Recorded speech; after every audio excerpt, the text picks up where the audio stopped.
और welcome back to our channel maths zone with PP. मैं संजीव कुमार आज आपको राजनीति शास्त्र क्लास 12 की बुक 2 की चैप्टर 3 जो नियोजित विकास की राजनीति है उसकी डिटेल जानकारी देता हूं। तो आइए स्टार्ट होते हैं अब। हाँ, तो आइए आज हम राजनीति शास्त्र की ये चैप्टर 3 जो नियोजित विकास की राजनीति है इसे मैं डिटेल से बताता हूँ। तो इसमें पहला पॉइंट है राजनीतिक फैसले और विकास। तो आइए इसके बारे में डिटेल जानकारी लेते हैं। इस्पात की विश्वव्यापी मांग बढ़ी तो निवेश के लिहाज से उड़ीसा एक महत्वपूर्ण जगह के रूप में उभरा। उड़ीसा में लौह अयस्क का विशाल भंडार था और अभी इसका दोहन बाकी था। उड़ीसा की राज्य सरकार ने लौह अयस्क की इस अप्रत्याशित मांग को भुनाना चाहा। उसने अंतर्राष्ट्रीय इस्पात निर्माताओं और राष्ट्रीय स्तर के इस्पात निर्माताओं के साथ सहमति पत्र पर हस्ताक्षर किए। सरकार सोच रही थी कि इससे राज्य में जरूरी पूंजी निवेश भी हो जाएगा और रोजगार के अवसर भी बड़ी संख्या में सामने आएंगे। लौह अयस्क के ज्यादातर भंडार उड़ीसा के सर्वाधिक अविकसित इलाके में है, खासकर इस राज्य के आदिवासी बहुल जिले में। आदिवासियों को डर है कि अगर यहाँ उद्योग लग गए तो उन्हें अपने घर बार से विस्थापित होना पड़ेगा। पर्यावरणविदों को इस बात का भय है कि खनन और उद्योग के पर्यावरण प्रदूषित होगा। केंद्र सरकार को लगता है कि अगर उद्योग लगाने की अनुमति नहीं दी गई तो इससे एक बुरी मिसाल कायम होगी और देश में पूंजी निवेश को बाधा पहुंचेगी। इस उदाहरण में कई तरह के हित सक्रिय हैं। क्या आप इन हितों को पहचान सकते हैं? ऊपर के उदाहरण में संघर्ष के अहम बिंदु कौन कौन से हैं? क्या आपको लगता है कि कोई ऐसा बिंदु भी है जिस पर सभी पक्ष राजी हो सके? क्या इस मसले को इस भांति सुलझाया जा सकता है कि इससे संबद्ध सभी हितों को संतुष्ट किया जा सके? आप जैसे ही इन सवालों को पूछेंगे तो आपके सामने एक बड़ा सवाल उठ खड़ा होगा, उड़ीसा में किस तरह के विकास की जरूरत है? दरअसल किसकी जरूरतों को उड़ीसा की जरूरत कहा जाए? अब हम नेक्स्ट टॉपिक राजनीतिक टकराव देखेंगे। तो ये राजनीतिक टकराव है। तो इन सवालों के जवाब कोई विशेषज्ञ नहीं दे सकता। इस तरह के फैसले में एक सामाजिक समूह के हितों को दूसरे सामाजिक समूह के हितों की तुलना में तौला जाता है। साथ ही मौजूदा पीढ़ी के हितों और आने वाली पीढ़ी के हितों को भी लाभ हानि की तुलना पर मापना पड़ता है। किसी भी लोकतंत्र में ऐसे फैसले जनता द्वारा लिए जाने चाहिए या कम से कम इन फैसलों पर विशेषज्ञों की स्वीकृति की मुहर जरूर होनी चाहिए। खनन, पर्यावरण और अर्थशास्त्र के विशेषज्ञों की राय जानना महत्वपूर्ण है, लेकिन अंतरिम निर्णय निश्चित तौर पर राजनीतिक निर्णय होना चाहिए। जनप्रतिनिधि जनता की भावनाओं को समझते हैं और जनप्रतिनिधियों को ही ऐसे फैसले लेने चाहिए। अब आजादी के बाद अपने देश में ऐसे कई फैसले लिए गए। इनमें से कोई भी फैसला बाकी फैसलों से मुंह फेर कर नहीं लिया जा सकता था। सारे के सारे फैसले आपस में आर्थिक विकास के एक मॉडल या यूं कहें कि एक विजन से बंधे हुए थे। लगभग सभी इस बात पर सहमत थे कि भारत के विकास का अर्थ आर्थिक समृद्धि और आर्थिक सामाजिक न्याय दोनों ही है। इस बात पर भी सहमति थी कि इस मामले को व्यवसायी, उद्योगपति और किसानों के भरोसे नहीं छोड़ा जा सकता। सरकार को इस मसले में प्रमुख भूमिका निभानी थी। बहरहाल आर्थिक समृद्धि हो या सामाजिक न्याय भी मिले, इसे सुनिश्चित करने के लिए सरकार कौन सी भूमिका निभाए, इस सवाल पर मतभेद थे। क्या कोई ऐसा केंद्रीय संगठन जरूरी है जो पूरे देश के लिए योजना बनाए? क्या सरकार को एक महत्वपूर्ण उद्योग और व्यवसाय खुद चलाने चाहिए? अगर सामाजिक न्याय आर्थिक समृद्धि की जरूरतों के आड़े आता हो तो ऐसी सूरत में सामाजिक न्याय पर कितना जोर देना उचित होगा? इनमें से प्रत्येक सवाल पर टकराव हुए तो आज तक जारी है। जो फैसले लिए गए उनके राजनीतिक परिणाम सामने आए।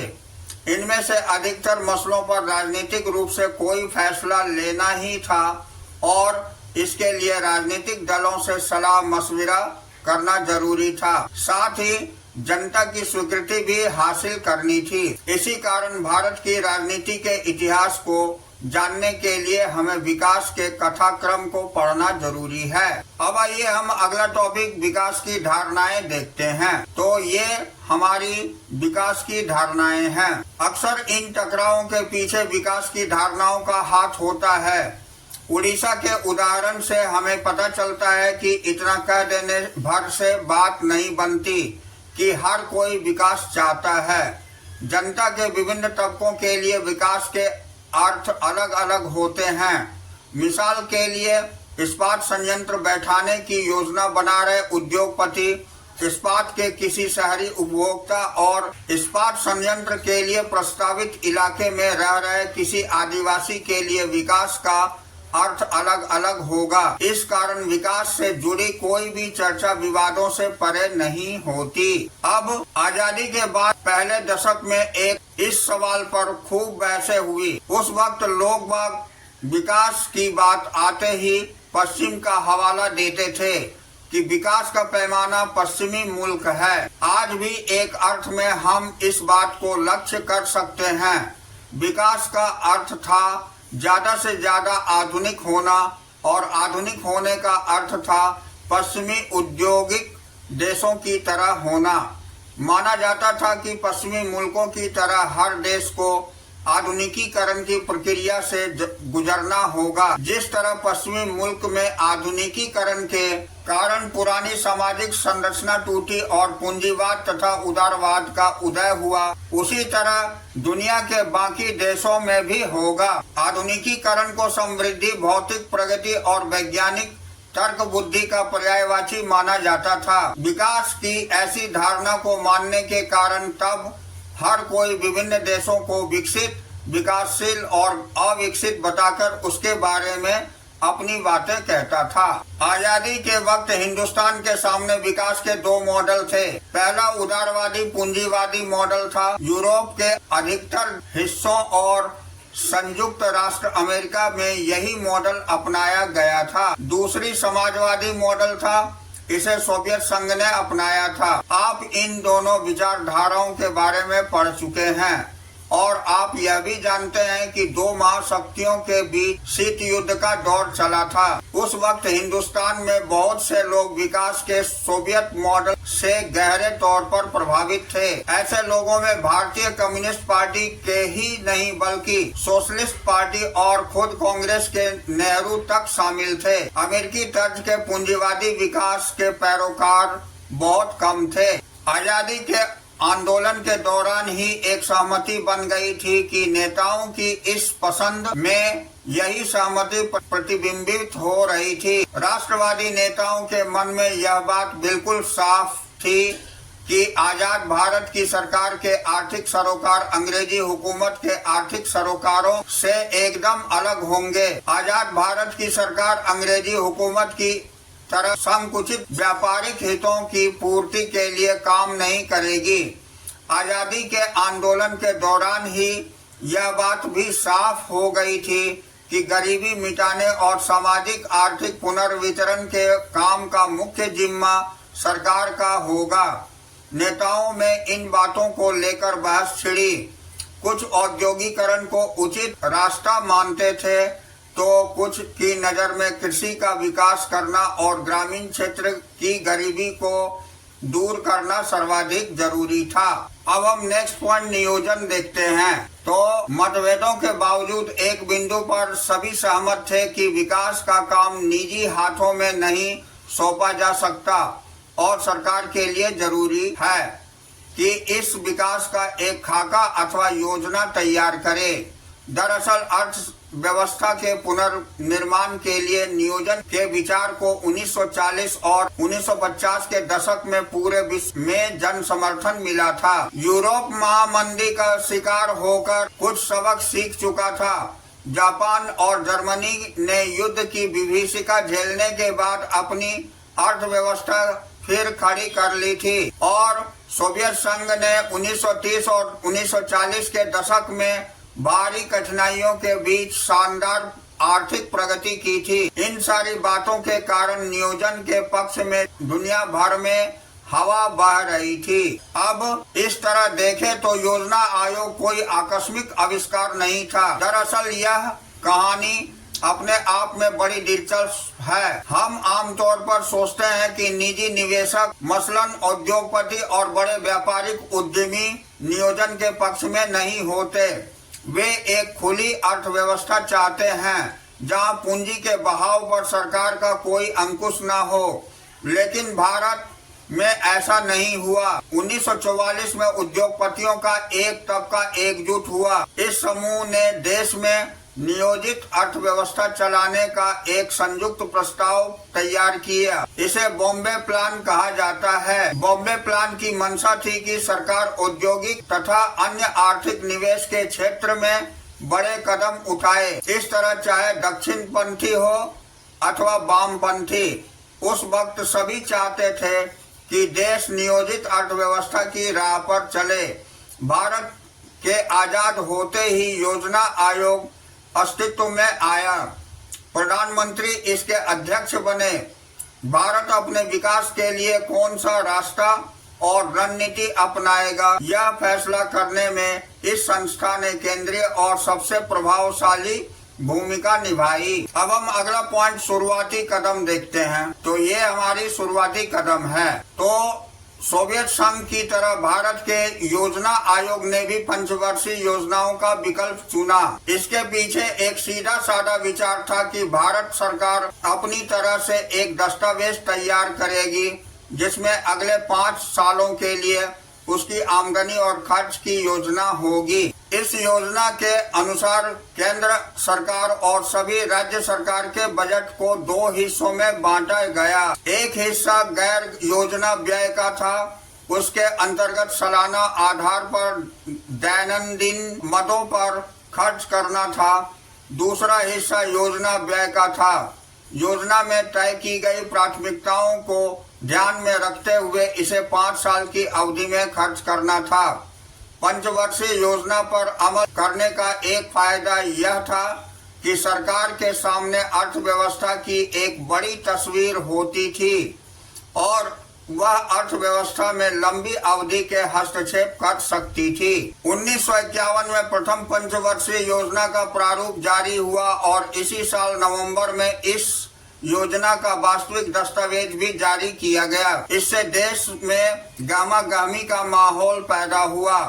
जीवन के हर क्षेत्र के लोग मसलन बुद्धिजीवी, पत्रकार, सरकारी और गैर सरकारी क्षेत्र के कर्मचारी, उद्योगपति, किसान और राजनेता आदि ने योजना के दस्तावेजों पर व्यापक बहस मुबाहिसा चलाया। नियोजन को लेकर देश में जो गहमागहमी पैदा हुई थी वह 1956 से चालू दूसरी पंचवर्षीय योजना के साथ अपने चरम पर पहुंच गई। 1961 की तीसरी पंचवर्षीय योजना के समय तक यह माहौल जारी था।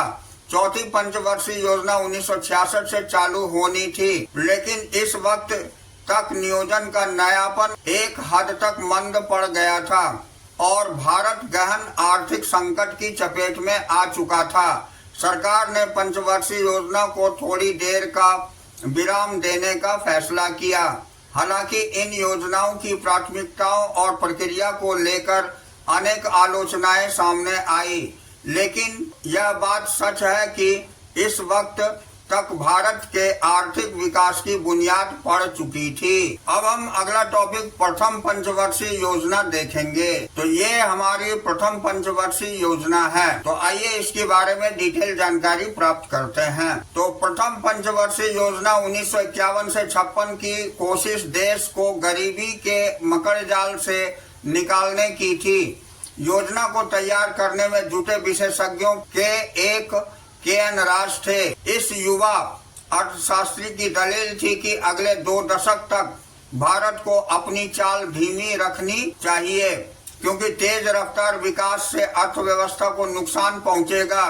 पहली पंचवर्षीय योजना में ज्यादा जोर कृषि क्षेत्र पर था। इसी योजना के अंतर्गत बांध और सिंचाई के क्षेत्र में निवेश किया गया। विभाजन के कारण कृषि क्षेत्र को गहरी मार लगी थी और इस क्षेत्र पर तुरंत ध्यान देना जरूरी था। भाखड़ा नांगल जैसी विशाल परियोजना के लिए बड़ी धनराशि आवंटित की गई। इस पंचवर्षीय योजना में माना गया था कि देश में भूमि के वितरण का जो ढर्रा मौजूद है, इसमें कृषि के विकास को सबसे बड़ी बाधा पहुंचती है। इस योजना में भूमि सुधार पर जोर दिया गया और इसे देश का विकास की बुनियादी चीज माना गया। अब योजनाकारों की बुनियादी लक्ष्य राष्ट्रीय आय के स्तर को ऊंचा करने का था। यह तभी संभव था जब लोगों की बचत उनसे खर्चे से ज्यादा हो। 1950 के दशक में खर्च का स्तर भी बहुत नीचे था, इसे अब कोई कम नहीं किया जा सकता था। योजनाकारों ने बचत को बढ़ावा देने की कोशिश की।